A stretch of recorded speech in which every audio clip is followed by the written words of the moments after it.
আসসালামু আলাইকুম ওরহমতুল্লাহ। বন্ধুরা, নতুন একটি এপিসোডে আপনাদেরকে স্বাগতম। যারা চ্যানেলটি সাবস্ক্রাইব করেন নাই, অবশ্যই চ্যানেলটি সাবস্ক্রাইব করে নোটিফিকেশান বেল অন করে রাখুন এবং অল বাটনটি চালু করে রাখুন। তাহলে ভিডিও ছাড়া মাত্রই আপনাদের মোবাইলে নোটিফিকেশান যাবে এবং সেই ভিডিও দেখে আপনারা উপকৃত হতে পারবেন। আজকে কিন্তু খুব গুরুত্বপূর্ণ একটি ভিডিও হতে চলেছে, তাই ভিডিওটি না টেনে ভিডিওটি সম্পূর্ণ দেখার চেষ্টা করুন। অনেক কিছু শিখতে পারবেন ইনশাআল্লাহ। তো চলুন মূল পর্বে চলে যাওয়া যাক। তো আমরা আজকে দেখাবো যে সলোনয়েড ভালভের কানেকশান কিভাবে করা হয় এবং কোন মাথা আগে এবং কোন মাথা পরে, এই জিনিসটা আপনাদেরকে আজকে দেখাবো। তো এই হলো সলোনয়েড ভালভ। আমার হাতে যেটা আছে এটা হলো সলোনয়েড ভালভ বলা হয়। তো সলোনয়েড ভালভ যেরকমই হোক দেখতে, গোল হোক বা রাউন্ড হোক বা স্কোয়ার হোক, তো এটার কিন্তু একটা ইনপুট এবং আউটপুট থাকে। কোন দিক দিয়ে পানি ঢুকবে আর কোন দিক দিয়ে পানি বের হবে, এরকম একটা পজিশন থাকে। তো এটা কিন্তু লাগানো থাকে মোটরের ইনপুট লাইনে।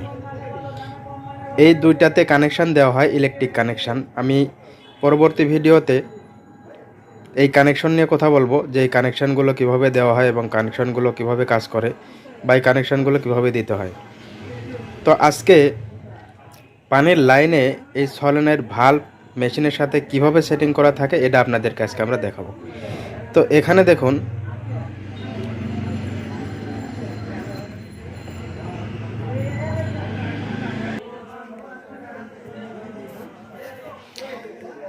এখানে অ্যারো চিহ্ন দেওয়া আছে। এই যে দেখুন অ্যারো চিহ্নর মাথার যে দিক, এদিকে কিন্তু মোটরের দিক হবে। তার মানে মোটর যদি এই পাশে থাকে তাহলে এই পাশে থেকে লাইন বের হয়ে মোটরে ঢুকবে, আর পানির ইনপুট লাইনটা এই পাশ দিয়ে ঢুকবে। ইনপুট লাইনটা এই পাশ দিয়ে ঢুকে বের হয়ে পানি মোটরে ঢুকবে। তো মোটরে যখন এটা ইনপুট লাইনে লাগানো থাকবে তখন কিন্তু এটা সুন্দরভাবে কাজ করবে। আউটপুট লাগানো কিন্তু কাজ হবে না। সলোনয়েড ভালভের কাজ যে কি, বাইরে কিভাবে কাজ করে, এটা কিন্তু আমার চ্যানেলে দেওয়া আছে, দেখে ইচ্ছা করলে আপনারা দেখে নিতে পারেন।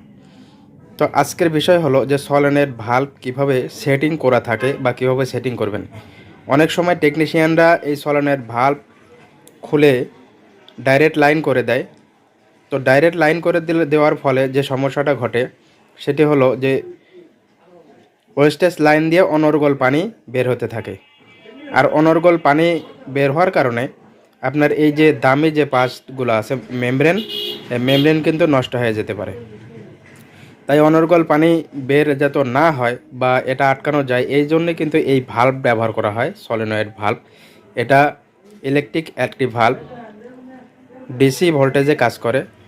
তো এইটা দেখুন মেশিনের ঠিক মোটরের যে পাশে আছে মোটর, সেই পাশে কিন্তু সলোনয়েড ভালভ ব্যবহার করে থাকে। এই যে এটা দেখুন সলোনয়েড ভালভ, এই যে এটা ভিতরে এটা একদম অ্যাটাচ করে দেওয়া আছে এর সাথে। তো এই ভালভের দেখুন এই যে ইনপুট লাইন এবং আউটপুট লাইন, ইনপুট লাইন দিয়ে পানি ঢুকছে এবং আউটপুট লাইন দিয়ে পানি বের হয়ে এই দিক দিয়ে এসে এই যে নিচ তরফ দিয়ে এসে কিন্তু মোটরে ঢুকতেছে। এটাই হলো মূল ফাংশন একটা মেশিনের। ইনপুট লাইনে কিন্তু সলোনয়েড ভালভ ব্যবহার করে থাকে। তো এভাবেই আপনারা যদি নিজেরা সেট করতে চান বা এটা নষ্ট হলে চেঞ্জ করতে চান, তো যেভাবে সেটিং দেওয়া আছে এভাবেই সেটিং করবেন। এটা যদি এইভাবে সেটিং দেওয়া থাকে, এটা যদি ঘুরে এই দিক করে লাগান তাহলে কিন্তু পানি ঢুকবে না, মেশিনে পানি না পেলে মেশিনও চলবে না। তাই এটা যেভাবে লাগানো থাকবে, যে সাইড করে লাগানো থাকবে, এটা এইভাবে উল্টে লাগানো আছে। তার মানে হলো এই যে অ্যারো চিহ্ন মোটরের দিকে আছে এবং অ্যারো চিহ্নের গোড়া আছে মোটরের বাই সাইডে, যেদিক দিয়ে পানি ঢুকবে ইনপুট লাইনে। যখন এটা খুলবেন, এটা একটু খেয়াল করে এই যে সলোনয়েড ভালভের যে তীর চিহ্ন আছে, এই তীর চিহ্নটা মোটর দিকে দিবেন। মোটরের দিকে দিলেই পানিটা অনর্গলের দিক দিয়ে পাস হতে থাকবে। যখন মেশিন চালু করবেন তখন পানি কিন্তু যেতে থাকবে এবং মেশিন যখন বন্ধ থাকবে তখন কিন্তু পানিও বন্ধ থাকবে।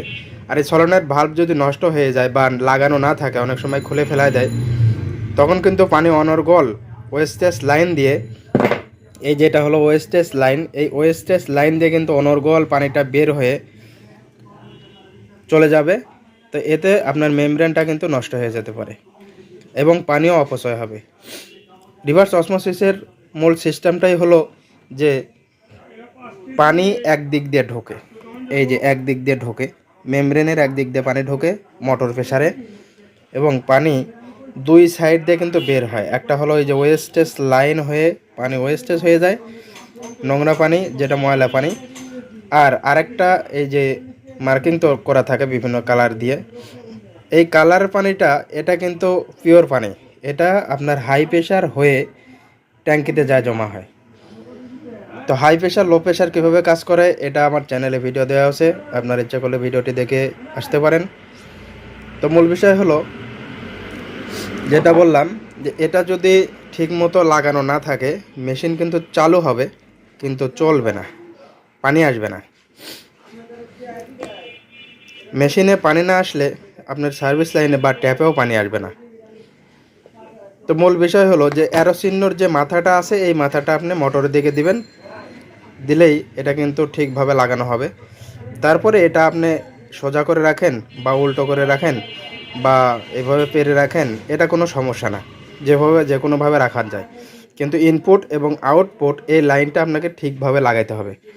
এটা যখন ঠিকভাবে লাগবে বা সোজা হবে তখন কিন্তু আপনার মেশিনটা খুব সুন্দরভাবে ঠিকমতো চলবে। এই ছিল আজকে সলিনয়েড ভালভের সেটিংয়ের কাজ। আমরা পরবর্তী ভিডিওতে এটার ইলেকট্রিক ফাংশন এবং ইলেকট্রিক কানেকশন কিভাবে হয়, একটি মেশিনের অটোমেশন সিস্টেম কিভাবে কাজ করে, এই যে এখানে লো প্রেশার দেওয়া আছে, এখানে হাই প্রেশার দেওয়া আছে, যে এটা হলো সলিনয়েড ভালভ। তারপরে এই যে এদিকে অ্যাডাপ্টার আছে, এই অ্যাডাপ্টারের কানেকশন মোটরের সাথে কীভাবে হয় এই কানেকশনটা আমরা দেখাবো। তো সে পর্যন্তই। ভালো লাগলে আমাদের চ্যানেলটা অবশ্যই সাবস্ক্রাইব করতে ভুলবেন না। আর ভিডিওটি কেমন লেগেছে অবশ্যই একটা লাইক একটা কমেন্ট করে রাখবেন, যাতে করে আমাদের ভিডিও বানাতে আগ্রহী হই, আমরা ভিডিও বানাতে আগ্রহ হই, কারণ আপনাদের একটা লাইক একটা কমেন্টসের দাম অনেক। তো সে পর্যন্তই, দেখা হবে অন্য কোনো ভিডিওতে। আল্লাহ হাফেজ, আসসালামু আলাইকুম ওয়া রাহমাতুল্লাহ।